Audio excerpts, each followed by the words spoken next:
Hello, good morning students. देखिए, आज हम एक नया जो चैप्टर था हमारा 6 का चैप्टर, उसी वीडियो को हम आगे बढ़ा रहे हैं।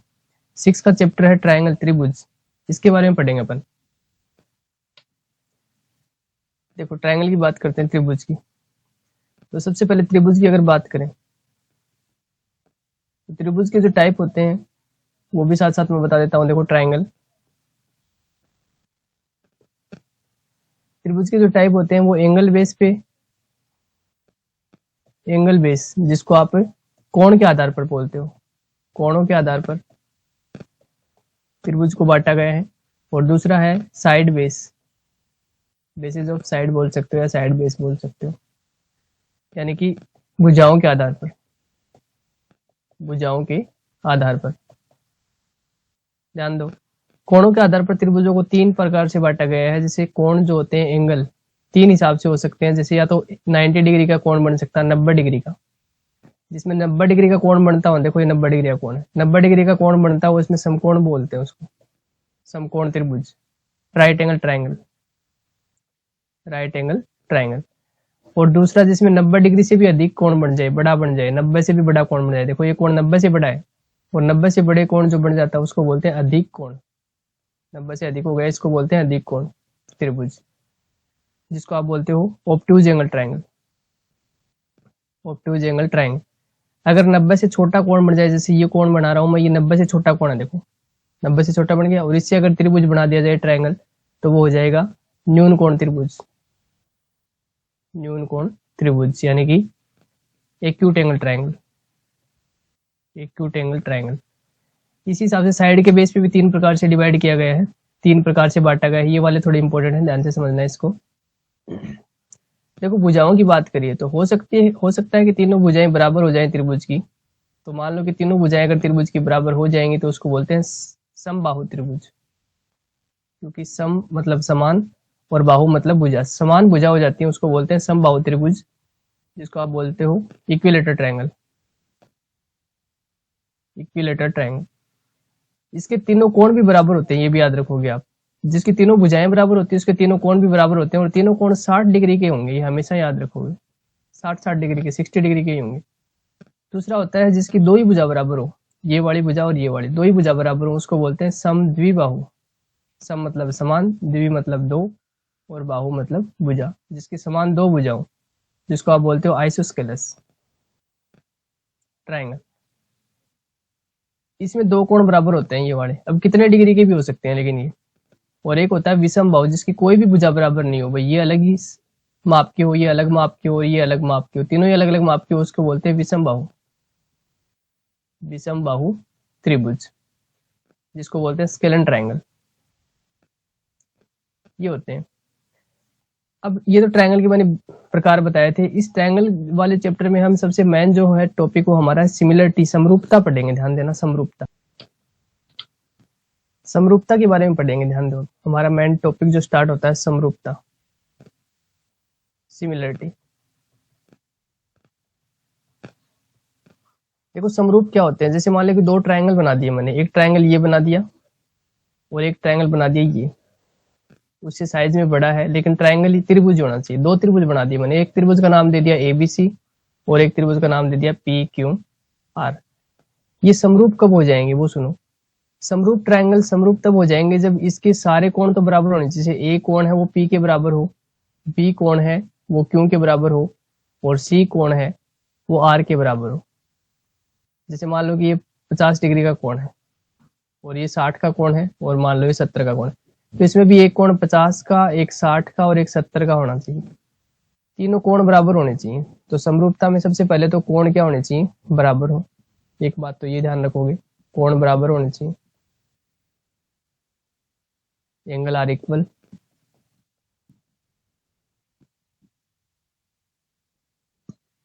और एंगल भी कोण से संगत कोण बराबर होने चाहिए। संगत का मतलब ऊपर वाला कोण ऊपर वाले के साथ हो, बीच वाला कोण बीच वाले के साथ, और लास्ट वाला कोण लास्ट वाले के साथ हो, उसको बोलते हैं संगत, कोरस्पॉन्डिंग बोलते हैं इसको, कोरस्पॉन्डिंग एंगल।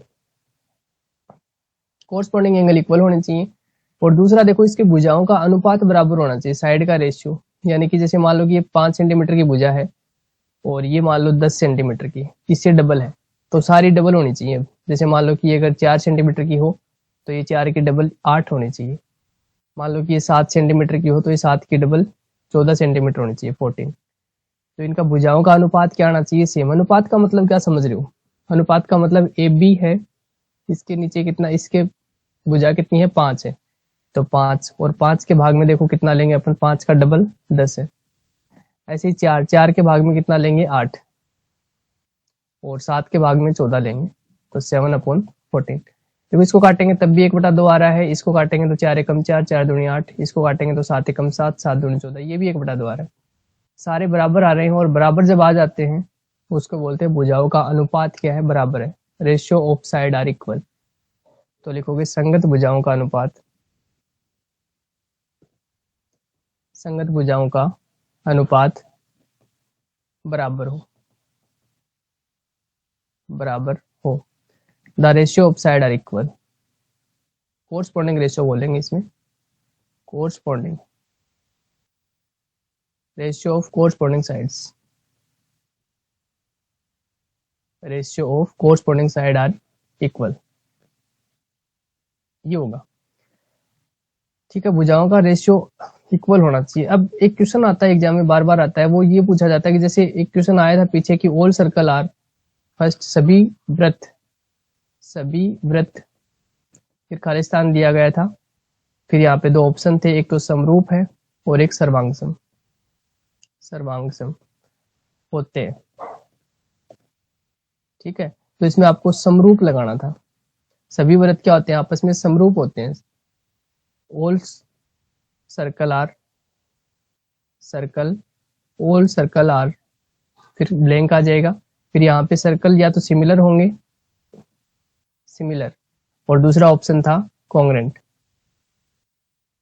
तो सर्कल है वो कॉन्ग्रेंट होते नहीं है, सिमिलर होते हैं।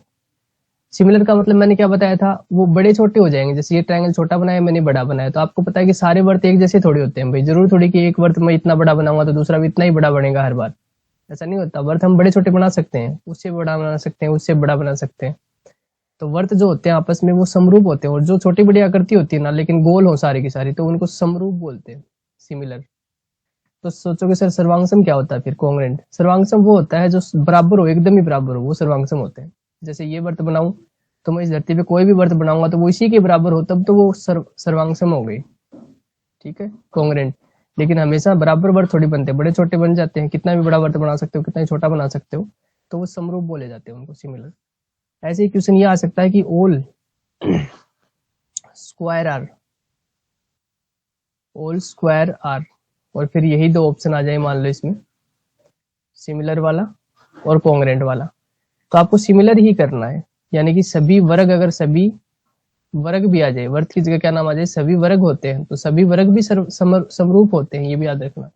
समरूप पे टिक करना आपको। ठीक है, और अगर त्रिभुजों की बात करें कि सभी, और यहाँ पे आगे नाम दे दे समरूप होते हैं, समरूप होते हैं, और यहाँ पे नाम आ जाए समबाहु त्रिभुज, भाई त्रिभुज का नाम लिखना हो, या समद्विबाहु त्रिभुज,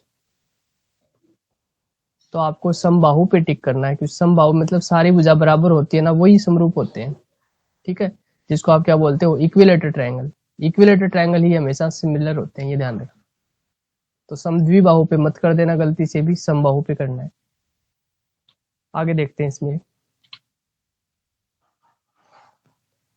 इसमें पढ़ते हैं बीपीटी पढ़ेंगे। देखो बीपीटी का थोड़ा सा बता रहा हूँ मैं हल्का। बीपीटी वैसे एग्जाम में नहीं आएगी, लेकिन बीपीटी की जो कन्वर्स थ्योरम है वो एग्जाम में आ सकती है, तो उसको हम पढ़ेंगे पूरा। लेकिन बीपीटी देखो सबसे पहले थोड़ी सी जाननी जरूरी है, बीपीटी क्या होती है। बेसिक प्रोपोर्शनल थ्योरम बोलते हैं इसको, आधारभूत समानुपातिकता प्रमेय, आधारभूत समानुपातिकता प्रमेय, इसके बारे में जानो। देखो जिसको आप थेल्स प्रमेय भी बोलते हो, थेल्स प्रमेय, इसको समझो थोड़ा ध्यान से। थेल्स प्रमेय क्या होती है? थेल्स प्रमेय, थेल्स ने ये बताया था, थेल्स थ्योरम है, थेल्स ने ये बताया था कि आप कोई भी एक ट्रायंगल बना लो, त्रिभुज बना लो,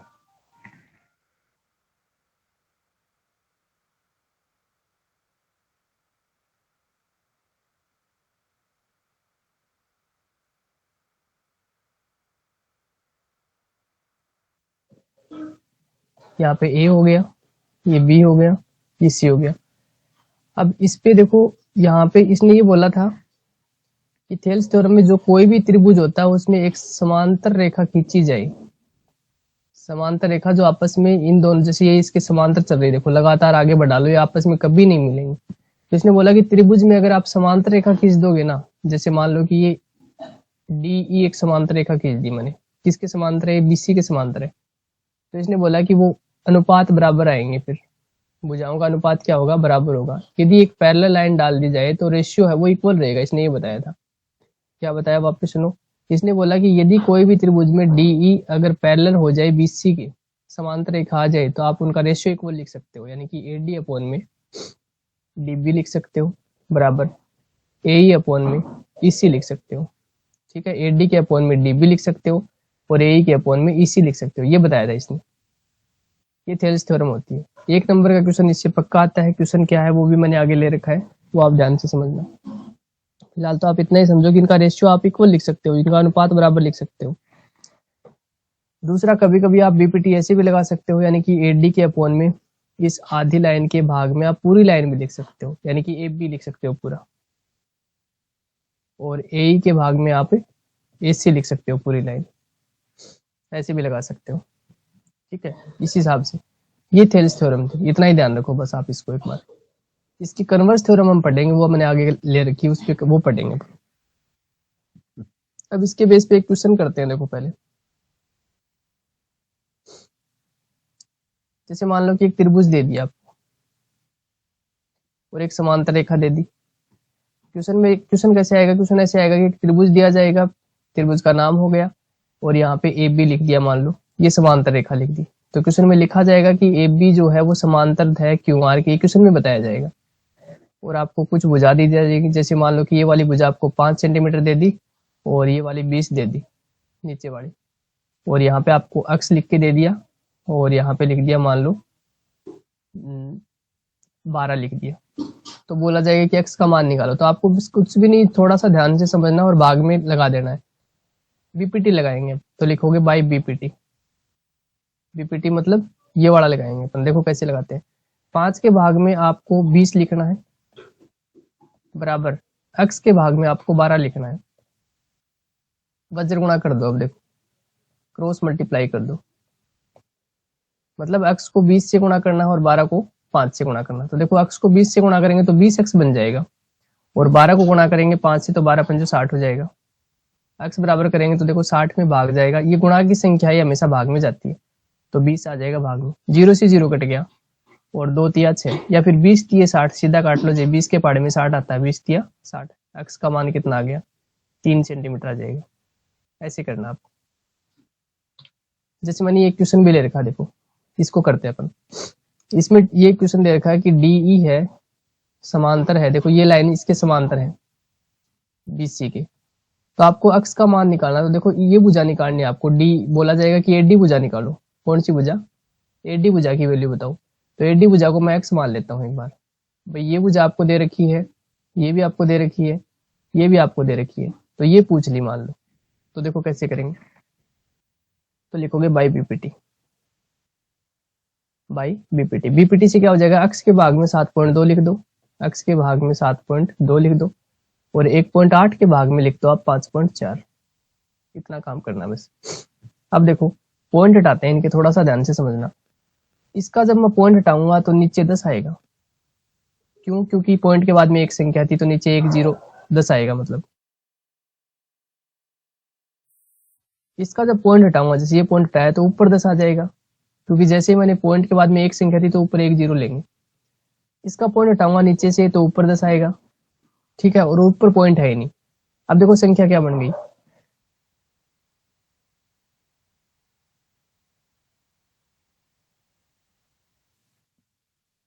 तो ये तो 10x बन गया।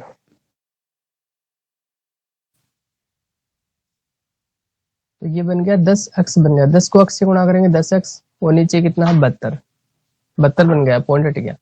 और ऊपर इसका पॉइंट हट गया तो 18 बन गया, और इसका पॉइंट हट गया तो 54 बन गया। देखो 18 का पाड़ा बोलो, 18 कम 18, और 18 3 54। अब देखो ये कट नहीं रहा, तो इसको अब लिख देते हैं ऐसा कैसे, 10x/72 बराबर 1/3। भाई 1 बचा और 3 बचा। अब वज्र गुणा करेंगे, क्रॉस मल्टीप्लाई। तो क्रॉस मल्टीप्लाई करेंगे, 10 को 3 से गुणा करेंगे तो 30 हो जाएगा, 30x, और बराबर 72 को 1 से गुणा करेंगे तो 72। x बराबर करेंगे तो 72 में भाग जाएगा किसका, भाई 30 गुणा की संख्या भाग में जाती है, ये भाग में गई। अब देखो इसको 3 से काट देते हैं, 3 का भाग चला जाएगा इसमें, 3 दाएं 30, और इसमें 3 का भाग देंगे ना, 2 बार 6 और 3 चौक 12, 24 बार जाएगा। 3 का भाग करके देखना कितना आया, 24/10। बटे 10 का मतलब नीचे देखो 1 0 तो एक संख्या छोड़ के पॉइंट लगा दो, यानी कि 2.4 आ जाएगा। तो x का मान आ जाएगा 2.4 सेंटीमीटर। अच्छे से तैयार कर लेना, ये क्वेश्चन इंपॉर्टेंट क्वेश्चन ले रखे मैंने। आगे वाला क्वेश्चन देखो, इसमें देखा है कि 6.30 में जो आकृति दे रखी है उसमें कोण P का मान बताओ। देखो कोण P, इसका मान बताना है आपने। इसका मान बताने के लिए क्या करें, सबसे पहले हम ये देखें कि ये समरूप है क्या। क्या देखना पड़ेगा, समरूप, सिमिलरिटी, ये सिमिलर है कि नहीं है वो देखना पड़ेगा। तो कोण देखो, मैंने क्या बताया था, समरूप के लिए क्या होता है कि अनुपात, भुजाओं का अनुपात बराबर होता है और कोण बराबर होते हैं। देखो यही बताया था कि देख लो पीछे, संगत कोण बराबर हो और भुजाओं का अनुपात बराबर हो, यानी कि कोरस्पॉन्डिंग एंगल इक्वल होने चाहिए और रेशियो इक्वल होना चाहिए कोरस्पॉन्डिंग साइड का। तो देखो कोण तो इसमें सारे नहीं दे रखे, 2 ही एंगल है और इसमें दे भी नहीं रखे, लेकिन साइड सारी दे रखी है भुजाएं, तो भुजाओं के हिसाब से निकालेंगे इसको। देखो अब देखो इसका डबल करके देखो, 6 का डबल 12 ये मिल रहा है अपने को, 3.8, 3.8 का डबल होता है 7.6, ये मिल गया। 3√3 का डबल कितना होता है, 6√3। कैसे, 3√3 का डबल, डबल मतलब 2 से गुणा करो, 2 से गुणा करोगे तो 2 3 से गुणा होगा, 2 3 अच्छा हो गया और √3 लगा रह जाएगा, 6√3। देखो ये मिल गया अपने, तो सभी संख्याओं के डबल मिल रहे हैं अपने को, इसका मतलब अनुपात बराबर है इसका। तो क्या लिखेंगे यहाँ पे, अपन ये लिखें, देखो कौन सा बराबर आ रहा है, देखो यहाँ पे ए, अगर मैं AB लिखूं तो पहले लिखूंगा AB के भाग में कौन सी संख्या लिखनी पड़ेगी मेरे को, 3.6 का डबल कौन सा था इसमें, 7.6 था, तो मेरे को RQ लिखना पड़ेगा, बराबर BC के बटे में क्या लिखूं, 6 का डबल कौन सा था, 12 वाला, तो PQ लिखूंगा, BC बटे PQ। और AC के भाग में कौन सा बच जाएगा, फिर AC के भाग में बच जाएगा RP। ये हो गया। तो यहाँ पे आप क्या लिखोगे, बाई SSS सिमिलरिटी, समरूपता, समरूपता। अब ये क्या है, ये है, देखो भुजाओं के हिसाब से लिया मैंने, देखो भुजाएं लिए ना सारी की सारी, कोण की तो कोई बात थी नहीं इसमें, तो साइड का मतलब होता है भुजा, तो भुजा भुजा भुजा, समरूपता नाम लिख दो यहाँ पे। अब देखो भुजा भुजा के हिसाब से हमें पता चला कि दोनों त्रिभुज समरूप हो गए। मैं नाम लिख रहा हूँ, ध्यान से देखना, मैं लिख रहा हूँ त्रिभुज ABC, इस त्रिभुज का नाम लिखा मैंने ABC, ये समरूप का साइन है, समरूप लगा दिया। अब इसका नाम क्या लिखूं मैं, इसको ध्यान से समझना। देखो 3.6 का डबल कौन सा था, 3.6 का डबल 7.6 था, तो AB के साथ में मैं क्या नाम लूंगा, RQ लेना पड़ेगा मेरे को नाम, ठीक है, क्योंकि मैंने यहाँ पे AB नाम लिखा तो मेरे को RQ लिखना पड़ेगा। तीसरा कौन सा बच गया RQ के बाद में, RQ और P बच गया, तो RQP हो गया, ये ऐसे लिख दो, यानी कि त्रिभुज ABC समरूप हो गया RQP। अगर समरूप हो गया तो इसके संगत कोण बराबर होते हैं, मैंने बताया था, कोरस्पॉन्डिंग एंगल आर इक्वल, यानी कि एंगल A है वो R के बराबर माना जाएगा, B है वो P के बराबर माना जाएगा। हमें कौन से कोण के बारे में पूछा था, P के बारे में। P इसका लास्ट का अल्फाबेट है, तो इसका लास्ट का कौन सा है, C है, तो P कोण किसके बराबर माना जाएगा, C का, C के बराबर माना जाएगा, B गलती से बोल दिया मैंने, P कोण C के बराबर माना जाएगा, तो P कोण है वो C के बराबर माना जाएगा। तो आप यहाँ पे क्या लिखोगे, कोण P बराबर कोण C, कोण P है वो किसके बराबर होगा, C के। अब C का मान निकाल लेते हैं। तो त्रिभुज में देखो तीनों कोणों का योग कितना होता है, 180 होता है, एक 80 दे रखा है, एक 60 दे रखा है, दोनों को जोड़ो, 80 और 60 कितने हो गए, ये 14 140 हो गई। 140 में कितना और जोड़े कि 180 बन जाए, 40 और जोड़ना पड़ेगा, तो कोण C का मान कितना आ जाएगा, 40। तो आप लिखोगे कोण B बराबर, C का मान कितना आ गया, अब 40 आ गया, तो 40 डिग्री आ जाएगा। ठीक है, साइड में करके दिखा देना कैसे, कि कोण A प्लस कोण B प्लस कोण C तीनों को मिलाकर कितना बनता है, 180 बनता है। A का मान आपके पास में है 80 प्लस B का मान है आपके पास में 60 और C का मान आपने निकाला है अभी तो कोण C बराबर, देखो 80 और 60 जोड़ो 140, 140 इस साइड घटा दो, तो कोण C बराबर कितना आ जाएगा, 40 डिग्री का आ जाएगा। ऐसे करना है, ठीक है। अगला देखो, ये है बीपीटी की कन्वर्ज थ्योरम, इसको ध्यान से समझना। इस थ्योरम को देखो, if a line divides any two sides of a triangle in the same ratio then the line is parallel to the third line. इसने हिंदी में लिख देता हूं, देखो मैं इसको। ये कहा गया इसमें, यदि एक रेखा किसी त्रिभुज की दो भुजाओं को समान अनुपात में विभाजित करती है तो वह तीसरी भुजा के समांतर होती है। जैसे मैं त्रिभुज बना रहा हूं, इसको अच्छे से तैयार कर लेना आपको। इस त्रिभुज का नाम लिखा मैंने एबीसी। तो उसने बोला कि एक रेखा किसी त्रिभुज की दो भुजाओं को समान अनुपात में विभाजित करे। मतलब मान लो कि ये रेखा है और ये यहाँ पे काट रही इसको, इसका नाम मैंने पी क्यू लिख दिया। तो समान अनुपात में विभाजित करे, समान अनुपात में विभाजित करे दो भुजाओं को। देखो ये लिख रखा है to sides of a triangle in the same ratio. Same ratio में क्या करे, वो डिवाइड करे, यानी कि एपी बटा पीबी। तो क्वेश्चन में दिया हुआ क्या, देखो दिया है, लिखोगे पहले गिवन। गिवन में आपको रेशियो समान दे रखा है, समान अनुपात में विभाजित करे यानी कि सेम रेशियो में डिवाइड करे, ये दे रखा है। तो आप लिखोगे एपी बटा पीबी। इसके भाग में क्या लिखते हैं, पीबी। तो एपी बटा पीबी बराबर ए क्यू बटा क्यूसी, ये आपको दे रखा है क्वेश्चन में, ठीक है। तो वह तीसरी भुजा के समांतर होती है, तो वह तीसरी भुजा के समांतर होती है, यानी कि parallel to the third side. तो हमें सिद्ध करना है, यानी कि टू प्रूव, हमें प्रूव क्या करना है कि ये समांतर होगी, यानी कि पी क्यू समांतर हो जाए बीसी के, पी क्यू समांतर हो जाए, समांतर का साइन है बीसी के। ये चीज अपने को प्रूफ करनी है। तो तीसरा पॉइंट होता है उपपत्ति, जिसको आप प्रूफ बोलते हो। ध्यान दो, उपपत्ति करते हैं इसकी। उपपत्ति करेंगे तो देखो कैसे करेंगे, पहले तो इसको समीकरण 1 मान लो।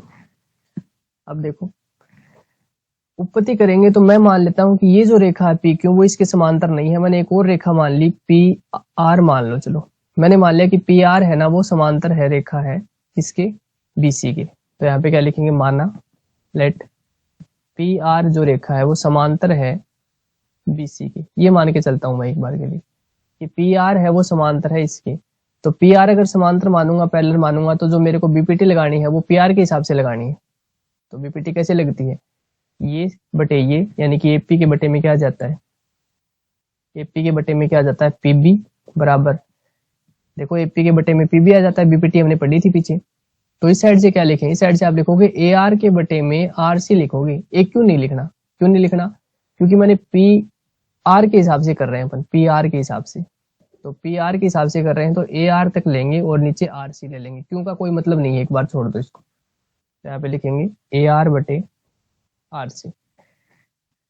इसको समीकरण नंबर 2 दे दिया नाम, लिखेंगे समीकरण 1 व 2 से, समीकरण 1 व 2 से।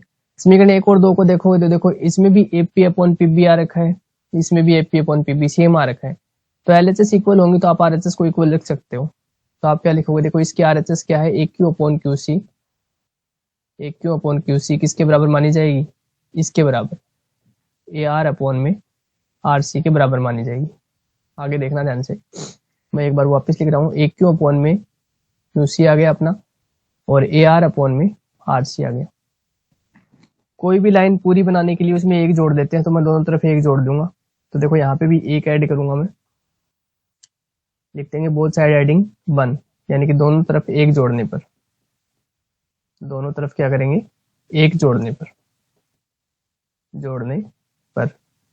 बाय एडिंग बोथ साइड 1, दोनों तरफ एक जोड़ेंगे तो देखो ये क्या बन जाएगा, नीचे तो आ जाता है क्यू सी, ऊपर क्या आएगा, ए क्यू आ जाएगा, प्लस ये क्यू सी, यहाँ पे क्यू सी को 1 से मल्टीप्लाई होके क्यू सी आ जाएगा यहाँ पे। ऐसे ही नीचे क्या आ जाएगा, आर सी आ जाएगा, और ऊपर देखो ए आर तो आएगा ही आएगा, प्लस ये आर सी 1 से मल्टीप्लाई होके यहाँ पे भी आ जाता है आर सी। अब देखो यहाँ पे ए क्यू और क्यू सी को जोड़ो, तो ए से लेकर क्यू तक की लाइन ये रही यहाँ तक, और क्यू से लेकर सी तक की लाइन ये रही। ए क्यू में क्यू सी जोड़ देंगे तो लाइन पूरी बन जाती है यहाँ से लेकर यहाँ तक। तो इन दोनों को जोड़ के क्या बन गया, ए सी बन गया। तो यहाँ लिख दो ए सी बटा क्यू सी। ऐसे ही ए आर को आर सी में जोड़ते हैं तो क्या बनता है, देखो ए आर लाइन ये रही और आर सी लाइन ये रही। ए आर को आर सी में जोड़ेंगे तो फिर से पूरी लाइन बन जाएगी, यानी कि ए सी, और बटे में क्या है आर सी। अब देखो ए सी से ए सी कट गया, नीचे क्या बचा क्यू सी, और इसके नीचे क्या बचा आर सी, यानी कि क्यू सी है वो आर सी के बराबर है। इसका मतलब समझो आप, क्यू सी है वो आर सी के बराबर है। देखो ध्यान दो, क्यू सी लाइन तो यही है इतनी, और आर सी लाइन ये यहाँ से स्टार्ट हो रखी है, यहाँ से इतनी बड़ी लाइन है, थोड़ी सी बड़ी है इससे। और इसने बोला कि ए सी लाइन, आर सी लाइन और क्यू सी लाइन दोनों बराबर है, तो बराबर तो नहीं है, बड़ी छोटी है। तो देखो इसका मतलब ये बराबर कब हो, ये बराबर तब होंगे जब ये आर पॉइंट ऊपर ना जाके इसके ऊपर आ जाए, नीचे क्यू के ऊपर आ जाए, तो ये तो क्यू सी लाइन इसे आर सी लाइन के बराबर हो सकती है। भाई आर सी लाइन इतनी बड़ी ना हो के थोड़ी छोटी हो जाए और ये क्यू के ऊपर आ जाए, आर पॉइंट कहाँ जाए क्यू पे आ जाए, तब आर सी और क्यू सी लाइन बराबर हो जाएंगे। ठीक है, और इसने हमें बताया कि ये बराबर है, तो बराबर है इसका मतलब आर और क्यू पॉइंट एक ही जगह है, इसका मतलब तो यही हुआ। तो यहाँ पे क्या लिखोगे, कहते हैं बिंदु आर व क्यू संपाती हैं। संपाती का मतलब एक ही जगह है, R and Q R coincide, संपाती हैं, और संपाती हैं तभी ये दोनों बराबर हो सकती हैं। अब देखो बराबर तो ये हो गई, मतलब ये पॉइंट आर कहाँ आ गया, क्यू पे आ गया, और मैंने क्या माना था, मैंने माना था कि पी आर समांतर है बीसी, मैंने क्या माना था पी आर समांतर है बीसी, और आर पॉइंट कहाँ गया, आर पॉइंट गया क्यू के ऊपर, तो अब मैं आर की जगह क्या लिख दूंगा क्यू लिख दूंगा। यहाँ देखो तो क्या लिखेंगे पी क्यू हो जाएगा बी समांतर बीसी, और यही आपको सिद्ध करना था कि पी क्यू किसके समांतर आ जाए बीसी के, नीचे लिखना हैंड्स प्रूफ इति सिद्धम। ठीक है, इस प्रकार से हम क्वेश्चनों को करेंगे। तो इन सभी क्वेश्चनों को मैं जितने भी बताता हूँ इनको अच्छे से तैयार कर लेना है।